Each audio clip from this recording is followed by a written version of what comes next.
Welcome to Unmasked, the CCI Anesthesia podcast, the show where we dive deep into the world of anesthesia practice improvement, quality enhancement, and the evolving landscape of healthcare. I'm Kieran Zumwalt, your guide on this journey, as we explore the strategies, innovations, and stories that shape the future of anesthesia care. Strong and present leadership at the facility level can make a profound impact on clinical autonomy, patient care, and overall team performance. Today, we'll dive into the operational and clinical advantages of on-site leadership, how it improves patient outcomes, and the pivotal role it plays in developing future leaders. If you're interested in learning how a boots-on-the-ground approach can enhance anesthesia practice management, this episode is for you. Let's get started and hear from the experts on why leadership matters and why being on-site can make all the difference. Nathan Yoder has over 25 years of experience in anesthesia, radiology, hospitalist, and emergency medicine services. He has served in leadership roles for several healthcare companies in process management, business development, credentialing, risk management, recruiting, staffing, CRM development, and operations. Currently, Mr. Yoder is an Executive Vice President at CCI Anesthesia. Welcome to the program, Nathan. Thank you. Thanks for having me. Joining Nathan is Bianca Kamps, the Senior Vice President of Operations at CCI Anesthesia. Bianca brings more than 10 years of expertise in strategy, policy, and driving a culture of quality and efficiency. Bianca's background spans emergency medicine, physical therapy, and behavioral therapy practice management. She is also an active member of the Women Business Leaders of the U.S. Healthcare Industry Foundation. Bianca Kamps, welcome to Unmasked. Thank you so much for having me. Nathan, can you share your perspectives on how on-site leadership differs from off-site management when it comes to anesthesia practice management? Absolutely. It's important that anesthesia groups, we feel, are self-governed, right? You don't want to be directed from afar. We shouldn't be managing a department from 600-800 miles away. It's not efficient, it's not appropriate. So we engage local leaders to be able to facilitate the group's day-to-day operations, to manage the group as a whole, to handle problems, issues, and concerns when they come up, either related to patient care, operations, or administrative function. Bianca, how has on-site leadership contributed to the success of anesthesia practices at CCI? It's crucial. It has contributed greatly to our success simply because the on-site leadership, they are our eyes and ears. They allow us to stay in touch with what's transpiring at the local level so that our operations teams, clinical affairs teams can support them from afar. It allows us to be proactive when we foresee some challenges coming in the OR or with surgeons, and it allows us to kind of communicate and advocate for our providers to the administrative teams when we need to make a change, a positive change in their hospitals. And you mentioned addressing challenges. What specific challenges do you see in anesthesia practice management that are best addressed by having that on-site leadership? I'm going to start with just the inter-hospital disagreements and challenges. Sometimes there are a lot of our clinicians have very strong voices in the hospital settings, and it's their practice, so they have to advocate for these things. And sometimes maybe their advocation for certain policies or procedures could be met with just some opposing views. So with them being able to have those conversations on site, be at those committee meetings, communicate with CCI internally, the ops teams, as well as the on-site administrative teams, that allows us to be more effective with our anesthesia practice management. And by them being there, we can expedite that change, that positive change we wish to see. Nathan, how does on-site leadership improve clinical autonomy and the overall work environment for the anesthesia providers? Yeah, I think clinical autonomy is what everybody wants in a practice. You don't want to be told how to practice. You don't want to be told what to do and when to do it. A part of being successful, I believe, in any practice, any medical practice, is having the ability to think critically. And I think when you're told what to do and you're told when to do it, you kind of lose that ability to think critically. So we support the practices by allowing them to make decisions that are medical in the moment. We also don't run medical direction anywhere in the country where an anesthesiologist is going to tell a CRNA how they're going to practice.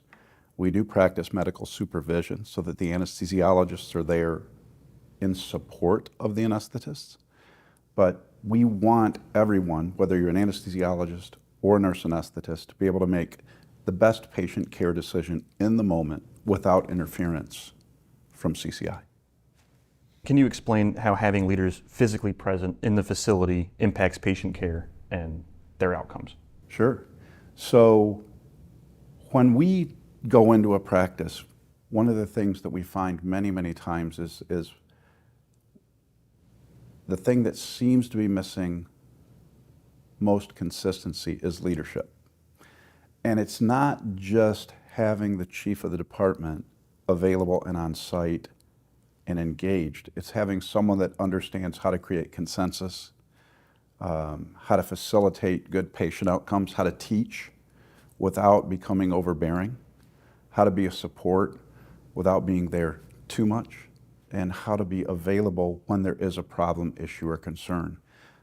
I've had anesthesia done several times, and I can tell you I always felt comfortable when the person that came into the room to pre-op me, the anesthetist or anesthesiologist who came in, was given the support they need by the department as a whole.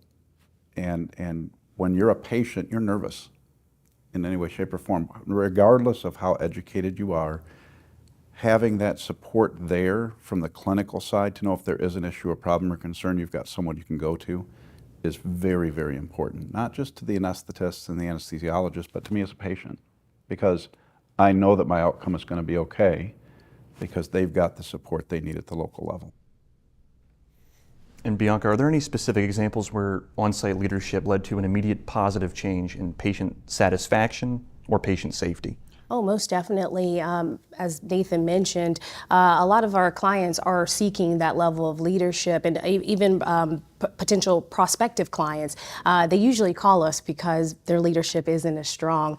So immediately, when we start at a new practice, looking at that leader and encouraging them to seek those opportunities to drive a positive impact in the practice, I can just think of one thing off top of mind is standardizing the anesthesia carts. I mean, that's so simple, and you would think that would have already been known as a very important item to do. However, we will find that is just not the case. And as we enter a practice, we are assessing those areas of opportunity and how we can streamline and ensure that these providers are able to go into a practice and know exactly where those medications are and know that they'll be well stocked because they're coming in on call. They're coming in an emergency. They need to know that everything is in that particular place so that they can provide the highest quality of care in those difficult moments. So in that same line of thinking, Bianca, in what ways does on-site leadership enhance team collaboration and communication among anesthesiologists, CRNAs, not only the anesthesia team, but also the broader healthcare system? Well, ultimately, that is a crucial component of the team collaboration. They have to provide support for one another. So that clinical leader is the key to the success in that area. They are essentially, we'll say, the center of the amount of communication that they need to have with the surgeons, with the pre-op nurses, with administration, with the OR director. So I find that collaboration is crucial for patient safety. It's crucial for OR throughput. It allows the anesthesia team to have a voice when we're at committee meetings, to advocate for the policies and the procedures and just maybe the overall changes for OR efficiency that they want to be a part of. That person is at the forefront of those conversations. And I think it's so crucial if we want to continue to really show the impact that anesthesia can have in the hospital environment. Nathan, how does leadership presence on site offer real-time support for clinical administrative decision making? So we've talked about the fact that many of the hospitals that we engage with in the beginning don't have effective on-site clinical leadership. And so what you find is perioperative assessments may be done, and if I, Nathan Yoder, am doing an assessment where I, a CRNA or an anesthesiologist, I might clear a patient for surgery, and then Bianca comes in the day of the surgery and says, I'm not doing this case. You need a set of standards that are followed within reason. I'm not clinical, but you need to be able to have a set of standards that are followed so that patient care isn't impacted regardless of which one of us is doing the case. What you don't want is a surgeon saying, oh, Nate's on today, he won't, I'm not doing this case, I'm going to wait till Bianca comes back from vacation to do this case.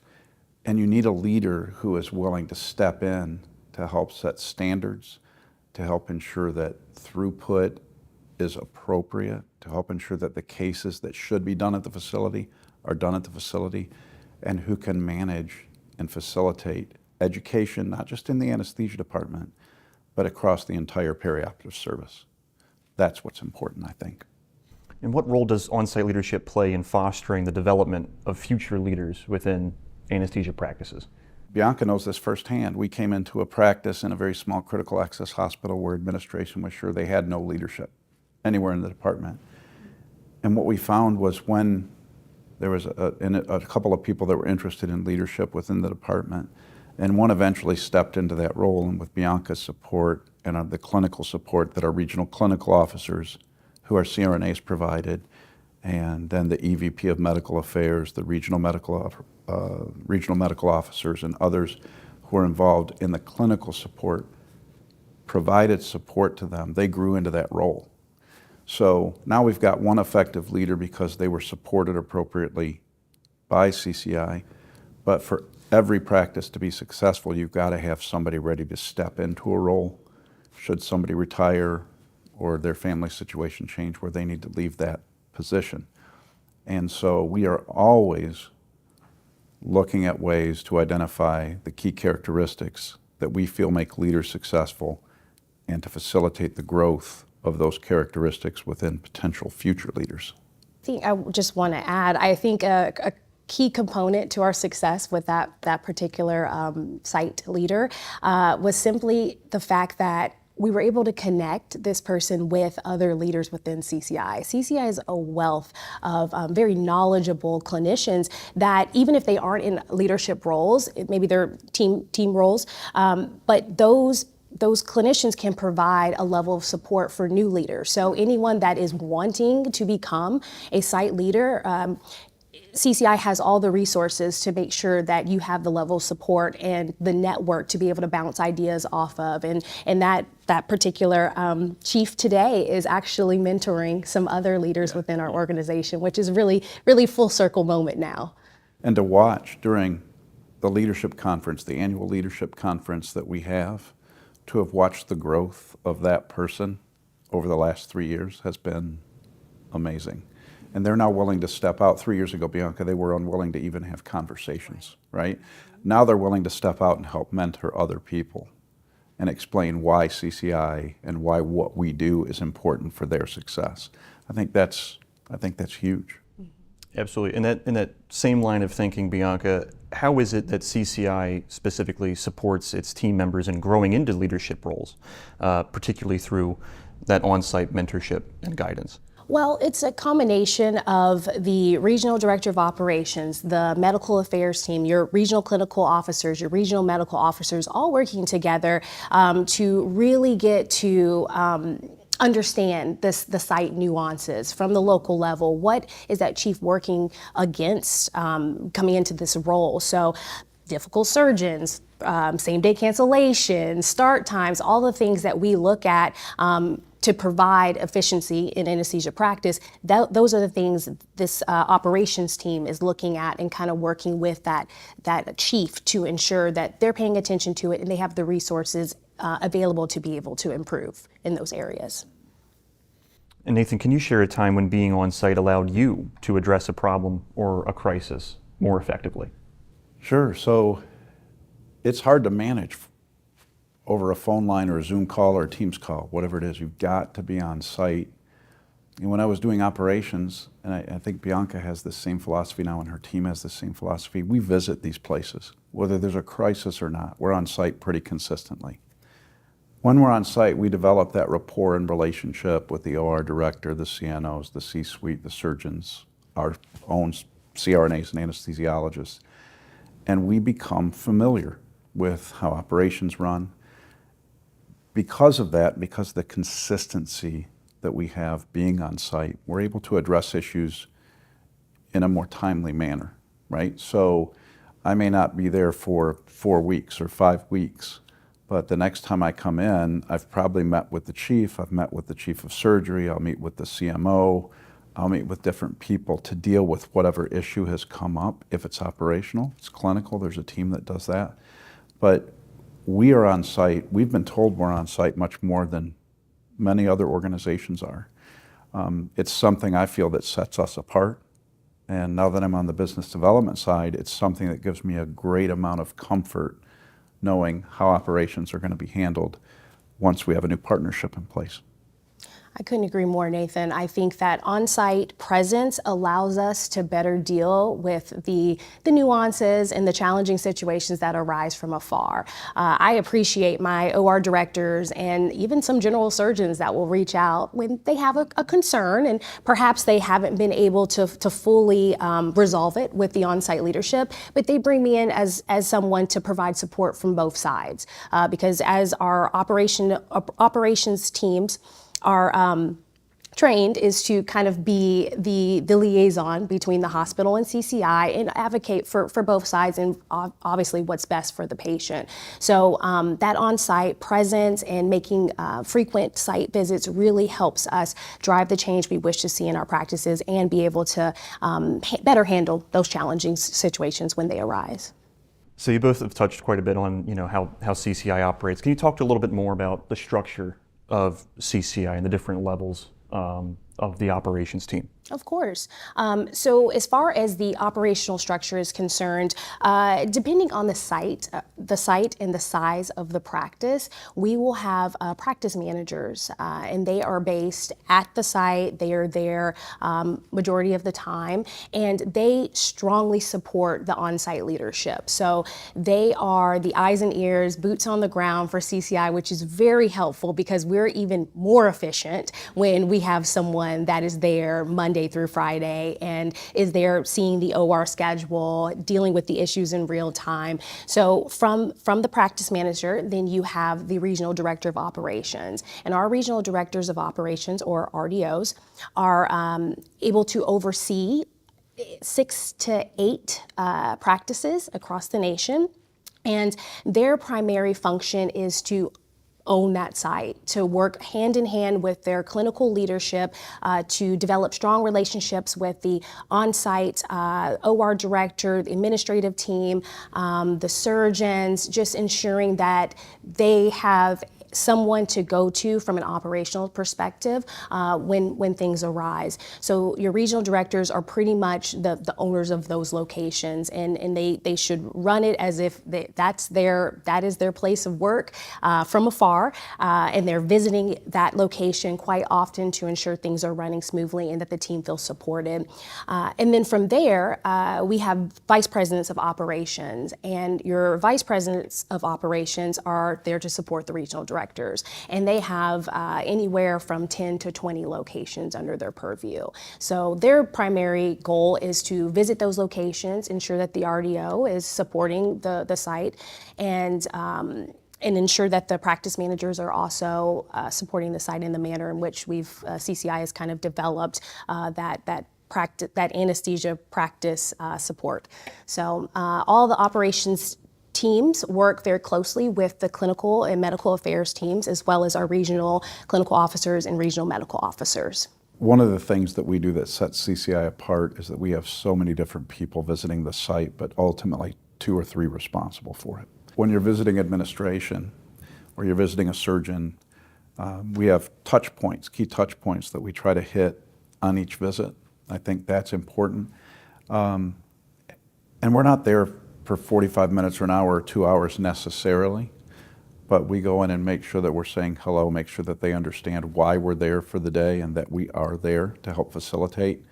And I've been told by new partner hospitals that is one of the things that sets CCI apart. And that's one of the things that I'm most proud of, is the amount of time that we actually spend in department with our partner hospitals. I think it's huge. I think it's a difference maker.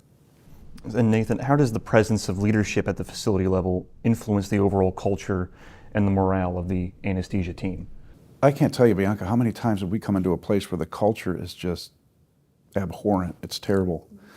And we can control what we can control, right? We can put a good leader in the anesthesia department, but you've got to have a good partner in the OR, you've got to have a good partner in the surgical end, you've got to have a good partner in administration. And sometimes we can fix our house by installing a good leader. 90% of the time when there's a culture issue in anesthesia, you don't have anyone modeling the behavior or setting the culture and managing day to day. So when we come in, it's important that we install a leader who will do all of those things, and then also be in partnership with your OR director, be in lockstep with that OR director and your CNO, driving the efficiencies, driving the culture, driving the patient experience.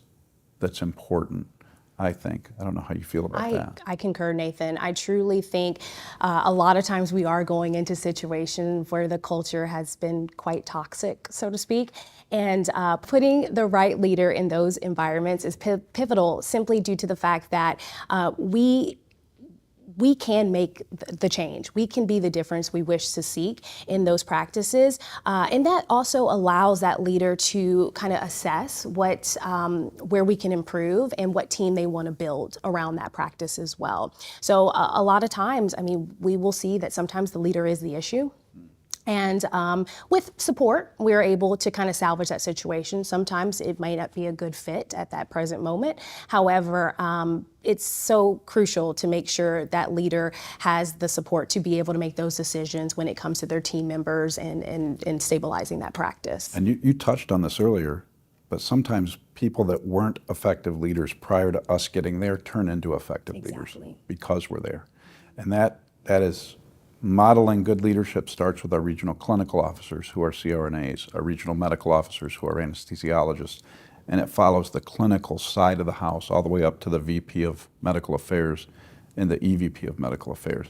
And they are very consistent in how they expect those clinical individuals to interact clinically and operationally. And so you'll see that with CCI, operations and clinical are very, very well aligned, and they're very consistent in what they're looking for. So to improve the culture, right, you got to replace potentially the leader coming in. With the new leader that you're replacing, though, how is it that you ensure that that new leader that you're onboarding aligns with the company's values and mission? Comes down to our onboarding process, ensuring that they are meeting with the appropriate internal CCI team members. We have our Chief Compliance Officer. They are meeting with our Director of Quality in conjunction with just our scheduling team, meeting with our VP of Recruiting to get an understanding of what the vacancies are at that location or how we can put our best foot forward when it comes to interviews. So there's just a multitude of people within CCI that can kind of provide that level of support for new leaders. And I think you've got to set expectations. I think that's one thing that you guys do, Bianca, very well on the ops side and the clinical side is you set expectations and then people understand what the goals and objectives are and what the expectations are, and then they're held accountable to that, right? And that means the chief of the department also has to hold the staff accountable. We're human beings. We need to know where the boundaries are, right? So what is important is that we're consistent, that we communicate well, and we're effective in our communication, and then we follow through on what we say we're going to do. And that new leader is helped from the day they walk in the door until they've been there for a year or two. They are helped consistently. And then when they go to our leadership conferences once a year, as a new leader, they are taught not just the clinical side of medicine, but we spend probably the majority of the time on how to manage and what's important. So I think leadership is an area that truly sets CCI apart from anybody else in the country. Nathan, what are the key takeaways for hospitals and healthcare systems that may be considering shifting to an on-site leadership model for their anesthesia teams? If you don't have leadership, you better get it. If figure it out. That is the main reason that we're brought in. I mean, all the other issues, whether it's throughput, consistency, people showing up on time, poor clinical outcomes, a majority of that, interpersonal issues within the department, can be handled by a good, effective leader. And so if you feel as a organization that you don't have good, effective leadership, reach out. We can help assess what's there. We can help facilitate a change if needed. We're a very open, transparent organization, and as people engage with us, that's, you know, and after the contracts are signed and we actually start providing service, they see a difference in the leadership. And sometimes that change is difficult. No one likes change. And a lot of times, departments don't like having the structure that a good leader puts in place. But in the end, it's so much better. It's so much better. Patient outcomes are better. Clinicians are happier. The operations people are better. Your OR director is happier. Administration is happier, because at the end of the day, everything kind of smooths out. They don't hear about anesthesia as much anymore, right? They've got enough stuff coming in their office. They don't need us anesthesia in there either. That's what we like to hear, Nathan. Nathan, if you had to highlight one major benefit of on-site leadership for anesthesia providers and patients, what would it be? The ability to handle crisis immediately through effective communication. There's going to be issues and problems and concerns even in a well-run department, right? And so when you have a good, effective on-site leader, that person is available to handle the clinical, operational, or technical issues that arise, to build that relationship across the entire hospital administration, C-suite, OR. And so I think that communication that can happen immediately, their ability to respond to things immediately, is what's important. And to elaborate on that, I also think proactivity in practice management is key as well. Our site leaders can see when perhaps we might be short-staffed, or perhaps there is a locum provider coming, and to be proactive and letting the surgeons know this person is new to the practice. They'll be on call. I'll be supporting them on their first shift on call. So that level of proactivity and communication really enhances the service that we provide, and it makes the team, I think, more collegial, and it just provides an overall good environment, a good working environment. That's a good point. So Bianca, what advice would you give to anesthesia professionals who are aspiring to take on leadership roles within their practices? I highly encourage it. I say do it. If you have the heart of an educator, if you want to make a difference in the hospitals and the communities that you serve, that is the best place to do it. I have to be honest, it is quite a bit of a commitment, but if you have the ability to do it, I strongly encourage it, because you can build your team around you, you can be the voice of the team, you can encourage your fellow colleagues to attend certain committees or be a part of certain committees, and that allows them to start practicing becoming a leader as well, because the goal is to be able to grow from within. So whenever your retirement day comes and you've been able to work with some very strong colleagues and you've seen them in action serving on committees and doing in-services, those are the people that you get to tap for that position, for your replacement. So I highly encourage it if you have the bandwidth to do it. That brings us to the end of today's insightful discussion on the importance of on-site leadership in anesthesia practice management. A huge thank you to our guests, Nathan Yoder and Bianca Kamps, for sharing their expertise and experiences with us today. I look forward to talking with you both again soon. Thank you. Thank you.